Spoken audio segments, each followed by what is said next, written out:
So then, the new Forza Motorsport. Let's have a bit of a talk about it, and let me give you my first impressions of it.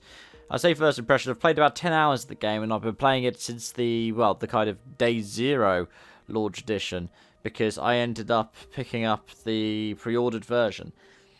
And I tell you what, it's quite fun.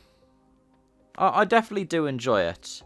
And you can see from how I enjoyed flinging around, say, this Supra, it does have a lot of fun features in it. It's got a nice variety of cars, the tracks is a good variety as well, and those bits and pieces are just like in any Forza game. In addition to that, the way that you can be in any kind of day, any weather condition in the game will probably randomise in your career mode, as you can see with the Porsche that I'm driving here. There is something to it that just adds that little extra step to it, because you have these challenges in there. And I mean, I played the Forza Motorsport games back in 3 and 4. I've played a lot of Forza Horizon since then, with 1, 3 and 5 predominantly. And yeah, it's nice to see that those kind of elements have been carried over by Turn 10 since.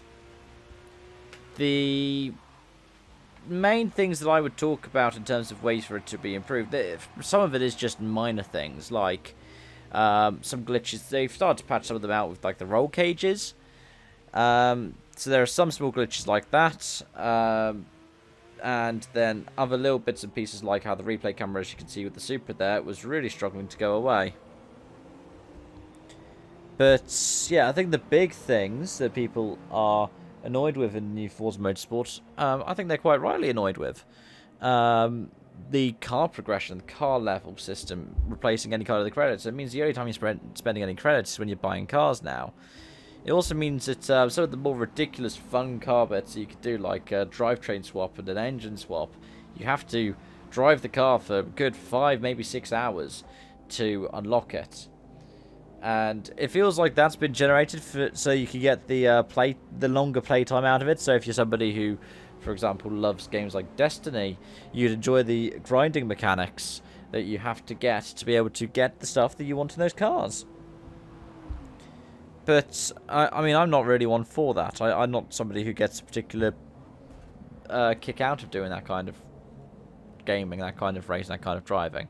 So for plug and play, I don't really enjoy it. The other thing is probably the realism.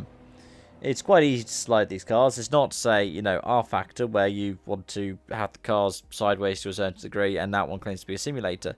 This one, they're trying to go for a more kind of simmy angle, and the problem is Gran Turismo has evolved so much since in the past couple of titles to include more things like traction control and ABS, so it mimics more of the mainstream simulators like, say, iRacing, Assetto Corsa. And I feel like that's where we should be putting Forza into, as somewhere in the middle of Assetto Corsa and Gran Turismo, and it doesn't really match either of them. Take the Cadillac GTP they have as the title car, because that's one where you can't change traction control, and you can in iRacing, and at some point soon I'll probably release a video which I also recorded on stream, where I compared the two at Le Mans for the Caddy GTP. Yeah, it's not necessarily the most realistic, but I don't think that's really the big issue for me. It's fun, and it's pick up and play. I don't necessarily like how in the career mode you always have to do practice, because one of the things I liked about the older Forza games is the pick up and playability of it. But for me, the biggest issues as a long-term fan, no auction house, and the changes to the system that brought in the car leveling system. Because whilst they are cool, and I understand where they come from with it, it also means that it loses the kind of casual angle. So either you go for the casual angle that really works the other Forza games, or you fully commit to the simulator angle. I feel like this is a half and half of both, and whilst it is fun, and I could recommend it, the type of person I'd recommend it to specifically, I'm not sure where in the sim racing market or the racing games market they exist. But yeah, overall, it's fun, and I like that the menu music is the one that you hear quite a lot of in something like Flight Simulator. because I play a lot of Flight Simulator. To hear similar music in Forza means you've got this nice kind of motif for what Microsoft is doing. And maybe it's the same thing as Flight Simulator. Like, it looks good, it does the stuff, but it's not, X-Plane. Those are my thoughts. Let me know in the comment section down below. Thank you so much for watching, and I hope to see you again soon. Bye for now.